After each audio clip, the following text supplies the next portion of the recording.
In a pool hall, a man steps up to a table and leans on it. There are a lot of stereotypes. People see me, first thing they see is a large black man. A lot of people who I talked to, they didn't even think I got shot in the Army. They just thought I was in a gang or something like that. It was easier to associate me getting shot by a gang member rather than by a sniper in Iraq. He shoots balls. He's shown in combat uniform. I looked down at both my legs, covered in a pool of blood, and I thought, oh, we're gonna die here. We are going to die. Titles: David Kendrick, U.S. Army, 2005 to 2010. In a photo, he sits up in a hospital bed. There had to be about 4 surgeries in Iraq and in Germany. He sits in a wheelchair. And then when I got back to the States, it was about 14 surgeries in the hospital. I made this miraculous recovery, and I was able to keep both my legs. He walks between parallel bars. I have an injury that's high up on my leg. In order to see the entire scar, I almost have to lift the hospital gown all the way up. I could see some hesitation in some of the nurses. And being a large black man, it was really uncomfortable for me because I didn't want anybody to say I tried to sexually assault them or I'm trying to flash them. So it was a lot of tension in some of those rooms. He's shown in photos with fellow soldiers. After I got out of the Army, I dealt with a lot of survivor's guilt, and I dealt with that the only way I knew how, which was to drink. And that's when the PTSD started to settle in really, really bad. A tall fence obscures a small landing and stairs. I also was having daydreams and nightmares about getting shot by the sniper. I had this scenario in my mind that the sniper didn't shoot to kill me, he shot to wound me, and he would come back later on in life and finish the job. He walks down the stairs. So this was what was on my mind every time I went outside.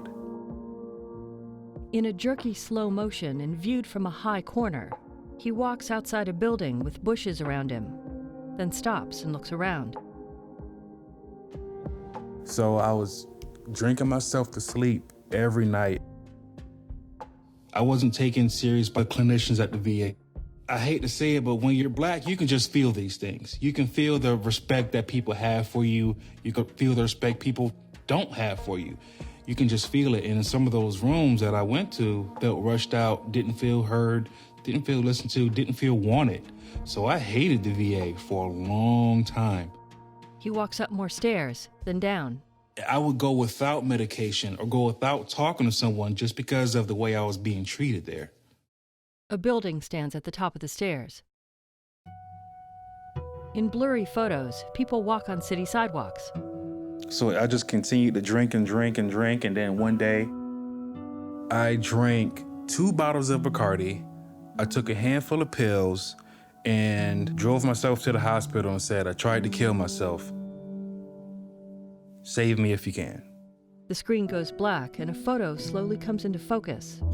And when I woke up, I was in a padded room, and the first person I saw was my mom. And I thought, oh, you can't do this to your mom. She smiles in the photo with him. In the pool hall, he keeps playing.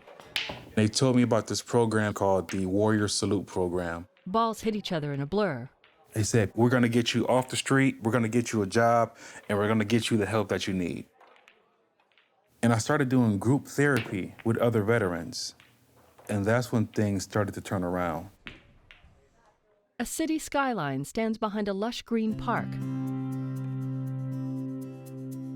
I had an opportunity to move to Atlanta in 2010. The best thing the VA did for me was I had an African-American female therapist down here. I was able to open up to her.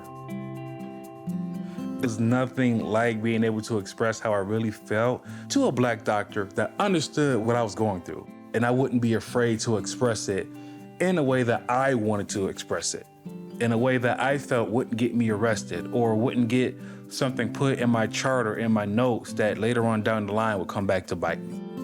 He stands at the front of a classroom. Any veterans in the room? One? Okay, perfect. I was a Calf Scout. I've been speaking for 10 years now.